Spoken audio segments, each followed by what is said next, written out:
Aloha, Assalamualaikum warahmatullahi wabarakatuh. Hai teman-teman, persiapan kalian gimana nih? Aku harap semakin matang kan ya? Karena memang di minggu ini aku yakin teman-teman masih pada hektik karena ngelengkapin semua administrasi terkait pendaftaran CPNS di tahun 2021. Anyway, ada beberapa hal yang mau aku share ke kalian tentang hal-hal apa aja sih yang nggak boleh kalian lakuin pada saat pendaftaran atau hal-hal apa yang bikin kalian bisa gagal pada saat seleksi administrasi terkait CPNS tahun 2021. Jadi, tonton sampai habis videonya, jangan di-skip, nanti infonya juga ke-skip, jadi hoax juga. Sebelumnya juga kalian boleh klik dulu channel Suci Wairia, and to the point aja, ikan sepat ikan gabus, makin cepat, makin bagus. Keep on watching teman-teman, and stay tuned. Oke, ada beberapa hal yang kadang bisa bikin administrasi kalian atau kelengkapan admin kalian itu jadi nggak diterima atau dianggap tidak memenuhi syarat. Kesalahan yang pertama terkait pada saat pengunggahan file atau bisa dibilang kekeliruan pada saat upload filenya. Jadi ini harus dihindari karena terkadang human error itu emang nggak bisa kita pungkiri. Solusinya adalah kalian bisa cek ulang dulu dokumen kalian yang diupload agar itu udah sesuai sama persyaratan yang diminta dan memang sudah cocok. Oke, kita coba ke kesalahan yang kedua. Terkait kesalahan ketika itu hasil scan dokumen yang blur atau tidak jelas. Jadi pastikan bahwa hasil scan dokumen kalian itu udah yang terbaik, karena kadang kalau nggak jelas atau blur, itu bikin repot tim penyeleksinya teman-teman. Dan kalau memang dapat penyeleksi yang nggak mau pusing, kadang berkas kalian langsung di TMS-in. Oke? Kita next ke kesalahan yang ketiga, terkait jurusan atau kualifikasi pendidikan yang memang tidak sesuai dengan formasi yang ada. Misal aku Kesmas, kadang ada jurusan Kesmas yang dia mensyaratkan bahwa yang diinginkan untuk jurusan promosi kesehatan. Jadi buat kalian yang memang bukan jurusan itu, please nggak usah coba-coba buat ngelamar, kalian cari aja untuk formasi yang memang secara general Kesmasnya aja.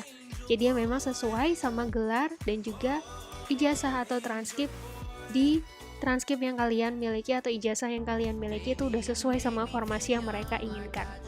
Oke, kesalahan keempat, terkait penulisan atau mungkin terkait kesalahan legalisir ijazah. Kadang ada untuk berkas yang dikirimkan itu ada yang diminta bisa fotokopi atau mungkin bisa legalisir. Disesuaikan lagi kalau memang yang diminta legalisir maka harus dilegalisir ya teman-teman. Jangan coba-coba kalau yang diminta legalisir tapi yang dikirimnya fotokopi. Itu pasti kalian langsung gagal administrasinya. Atau mungkin kalau yang diupload ternyata yang diminta adalah scan asli ijazahnya. Nah, itu juga disesuaikan apakah scan dokumennya itu sudah yang terbaik. Jadi jangan scan hasil dari legalisirnya. Jangan. Please, itu disesuaikan dan baca lagi secara tercermat dan juga teliti sebenarnya apa yang mereka pengen. Gitu ya. Oke, kesalahan yang kelima. Ini terkait kesalahan dari pengisian atau file akreditas dari perguruan tinggi atau mungkin program studinya. Bisa kedua-duanya yang dipilih, nanti tergantung kalian baca lagi yang dipersyaratkan itu apa. Dan biasanya kalau dulu aku di tahun 2018 yang dipersyaratkan adalah akreditasi dari perguruan tinggi pada saat aku lulus kuliah gitu. Jadi nanti dibaca lagi instruksinya itu mau yang terbaru atau yang pada saat ketika kalian lulus kuliah.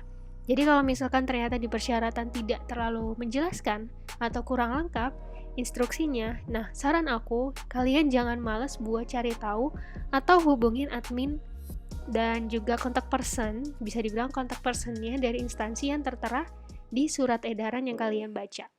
Gitu ya. Dan kesalahan selanjutnya, ini aku kutip dari Bang David Sijabat. Jadi memang ketika kalian menandatangani surat lamaran yang memang di situ ada materai, tolong banget teman-teman untuk bisa ngenain nih si materainya, tolong dikenakan sedikit TTD kalian itu tergores di materai itu. Jadi jangan materainya sendiri pisah sama tanda tangannya sendiri. Nah itu nggak bisa, nanti berkas kalian atau administrasi terkait surat lamaran kalian itu dianggap tidak memenuhi syarat. Jadi saran aku selama aku kerja di instansi pemerintahan dan apapun, aku yakin kalian pasti paham ya, untuk penulisan materai ini sepele tapi kadang masih ada yang salah. Si materai tadi di sebelah kiri dan tanda tangannya ada di sebelah kanan. Jadi pada saat kalian mau tanda tangannya, yang di sisi kanannya itu tolong digores sedikit di bagian materainya. Gitu deh. Dan tambahan sedikit buat kalian yang nggak punya formal look untuk pas foto. Kalau memang disyaratkan ada pas foto, tolong jangan pakai foto narsis ya teman-teman.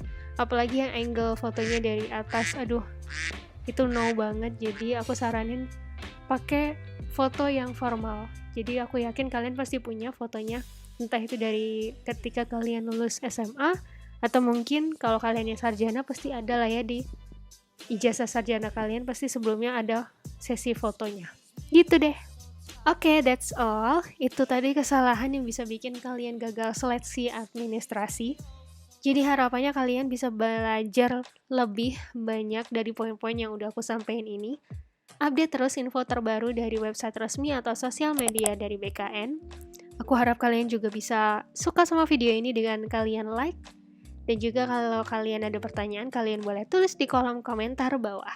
Share sebanyak-banyaknya ke teman, saudara, atau rekan-rekan di sekitar kalian biar video ini jadi manfaat untuk mereka. And don't forget to subscribe channel Suci Hoiria dan hidupin juga loncengnya biar kalian bisa update video terbaru dari channel ini. Tetap patuhi protokol kesehatan, stay safe, and see ya!